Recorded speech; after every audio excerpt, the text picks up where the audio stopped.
lots going on. I think everyone's wondering what's going to happen tomorrow morning, right? It's been a little disconcerting last week, the market activity. I'm sure the Fed's probably had some emergency meetings over the weekend. We'll see what they're going to do probably tomorrow. So, my name is Greg McCoach, the mining speculator. Trouble in bubble world, okay? It looks like a sharp needle has found the bubble markets. It's called coronavirus.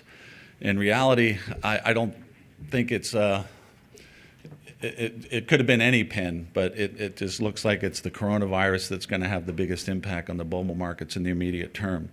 One of the things that I just read last night, I added to my presentation, was these PMI numbers, the Purchasing Manager Index, that reflects what purchasing managers are doing as far as buying materials, getting ready for manufacturing. And that PMI number is a record low this month. It was just 52.1 in January and is 29.9 as of last week. So in China. So this is obviously going to affect manufacturing in a big way. And so China is economically getting cut off at the knees right now. Where that's all going to lead and how that's going to play out, we don't know yet. So I think the comment from Bill Gates, that Microsoft's supply chains are all screwed up right now, they're really worried about it. So we'll see what happens. Gold is temporarily caught up in the chaos. When you see this type of volatility, gold had a $100 up week basically, and then we lost it all, most of it on $80 down day on Friday. So that kind of volatility says something's wrong, obviously. But Friday's big sell-off, the question I want to know is who had the margin calls? Who are these people? Are these individual investors? Are they banks? Are they brokerage houses? It had an eerily similar feeling to 2008 when that happened. Big market sell-off, and the funds dumped their gold to meet their margin calls or to their redemption notices when they needed cash. So how much of that is left, we don't know. It's anybody's guess in the near term as far as next week, next month. But I think we'll get a little bit more information about who were the sellers this week on the gold market. And when I'm talking about gold, I'm talking about precious metals. I use the term gold instead of referring to precious metals, but I'm a bull for anything related to precious metals. Physical gold, silver, platinum, palladium, any of the mining stocks, the quality mining stocks related with those metals. So I say don't blame coronavirus. The bubble markets have been ripe for a piercing for a very long time, and it just happened to be, this time around it happened to be the coronavirus pin that has caused the problem. But the following charts are going to prove what I'm saying. So here's the central bank liquidity, global central bank liquidity with the global stock markets. Okay, and you see the money is pushing the markets higher. Without the money, the markets don't go that high. So that's obvious from this chart. The next chart, this is one that I've been talking about now for 6 months, and the gap keeps getting wider and wider, and I kept saying in the recent conferences, this has to come to an end. There's going to be a pin sooner or later, a spike that's going to pop these bubbles. So here you have the market is booming in the blue line, okay? The stock prices and the stocks are going up, up, up, up. But the red line back in 2016, 17 just went flat. The profits, the corporate profits have been going flat. So this divergence is just, I think, a telltale sign, a major, major indication that something is wrong and that this can't continue. Well, there's all kinds of reasons why these bubble markets could get popped. And this particular chart was from Egon von Greyhurst. This is his chart, 3 dozen reasons to worry. In the last several conferences that I've spoken at MIF, I had 33 reasons I listed as potential black swans. It could be the pinprick. He has 36 here. But I also said it may be something that we don't even know about yet. Well, oddly enough, that's what's happened. Coronavirus, none of us even had this on our radar screen 6 months ago. And I think there's probably some anger worldwide towards China that they kept a lid on this in December and didn't really let the world know what was going on. We'll see how all this pans out. But I think the real issue, I don't really blame coronavirus. I just think these bubble markets have been created by the Fed, the central banks of the world have created this, and now we're reaping the repercussions from it. It's ultimately going to be good for gold. So here's something that's really, when I saw this chart, I thought, and I said to my subscribers just a month ago, I said, I think this is the peak for the Dow. And of course, that sounds ludicrous to most general market people. They just think it's going to go on forever. But the Dow Gold ratio, 1997 to 2020, from 1999 to 2011, a 90% fall. So the Dow Gold ratio is how many ounces of gold at current prices does it take to buy one share of the Dow? Okay, that index has gone all over the place. In 1980, it was 1-on-1. 1 ounce of gold equaled 1 share in the Dow. So we've, as you can see, we've gone down dramatically. And in 2012, when gold, 2011, when gold hit almost $2,000 an ounce, the ratio was way down. Now we've been creeping back up.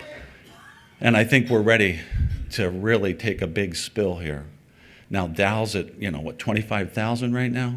Gold's at 15 and change, 1575. Call it. How many ounces does it take to buy the Dow? Well, I think from here on out, it's going to go much lower.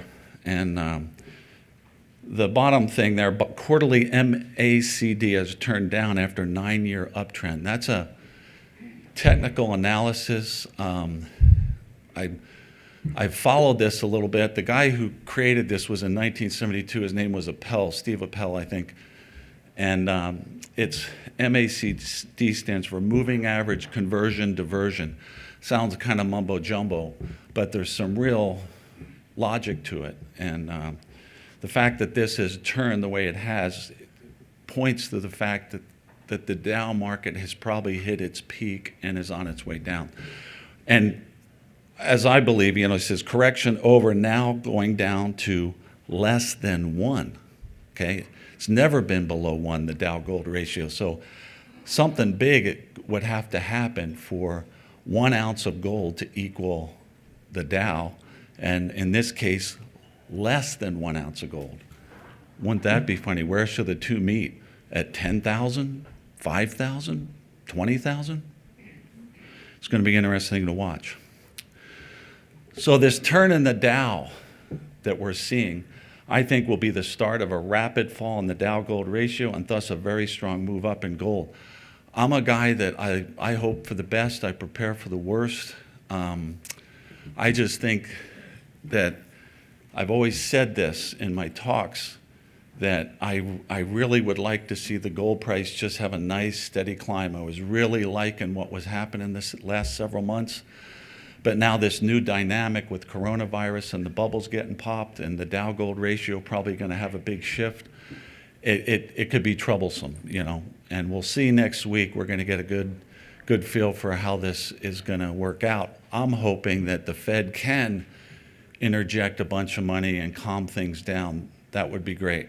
I really, for all involved, I think that's the best case scenario.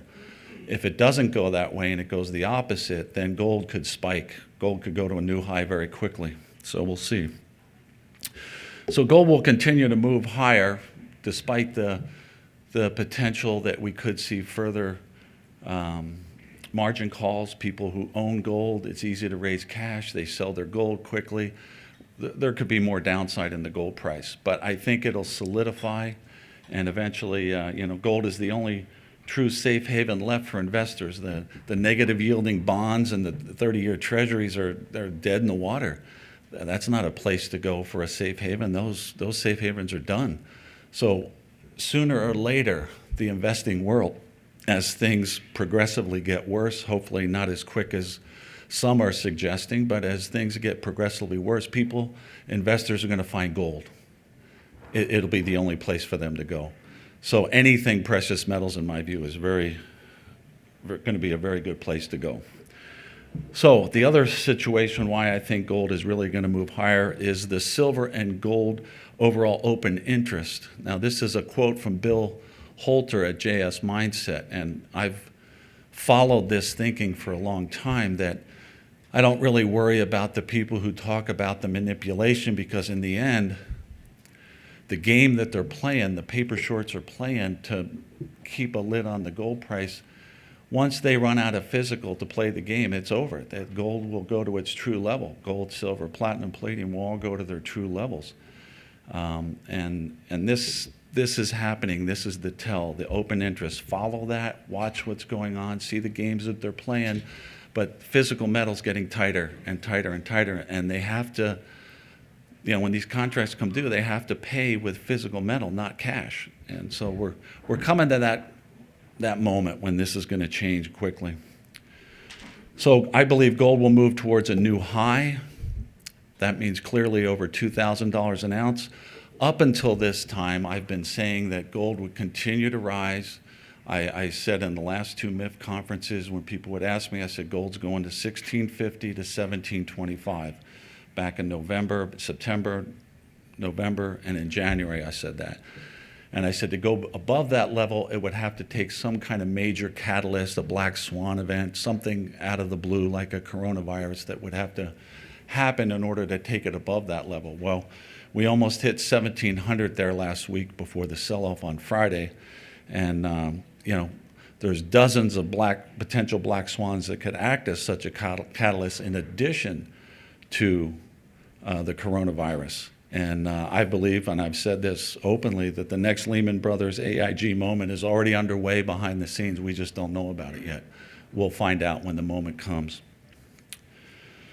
So with such a gold price, gold, whether it moves up steadily and doesn't spike, or whether it does spike, the major gold producer is going to be raking in the profits as this happens, which will prompt buyouts of top-notch discoveries and massive reinvestment into exploration, because the majors are desperate to replenish their reserves, and the money's going to have to go in the ground to find it, because there's not that many quality discoveries that are ready for a buyout right now.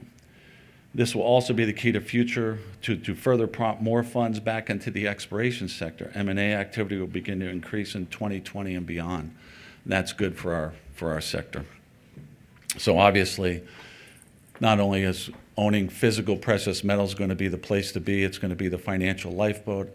The leverage that we could get with these quality precious metal mining shares is going to be phenomenal, I believe. So this was a John Rubino quote I used in January. I wanted to keep it for this conference because I think this is what he said is almost prophetic before it happened. We have entered a new stage, which feels like one of the end stages in this process, the fraudulent, corrupt, disease-ridden fiat currency system that we've all been under. That we're feels like one of the end stages of this process, when governments just give up and don't even pretend to try to control their finances anymore. Well, all the governments of the world are just totally financially reckless at this point, spending bazillions beyond what they take in. While we're there, he says, that's when it will be clear to everybody that this is the case, and then your gold goes through the roof. The investment thesis ends with you loading up on precious metals and then riding the inflation and our monetary reset that has to happen because of past mistakes. The mistakes since 1971, when we were taken off the gold standard, this experiment's been going on for 49 years. And it seems to me that we're getting towards the end of that experiment with the debt-ridden system that creates nothing but bubble markets. So I'm going to cut it off there. I want to give my panelists as much time as they need. They each get 10 minutes, but I didn't use my full 20 minutes, so if any of you need a little extra time, you can take a little bit extra time. I only write 2 letters at this point, the Mining Speculator, which I've been doing for 20 years, and my premium letter, the Insider Alert, which is, I'm using that now for any of the financings, any of my clients that want to be part of the financings I get involved with. To subscribe, www.discoverynexus.com. With that, I thank you for listening.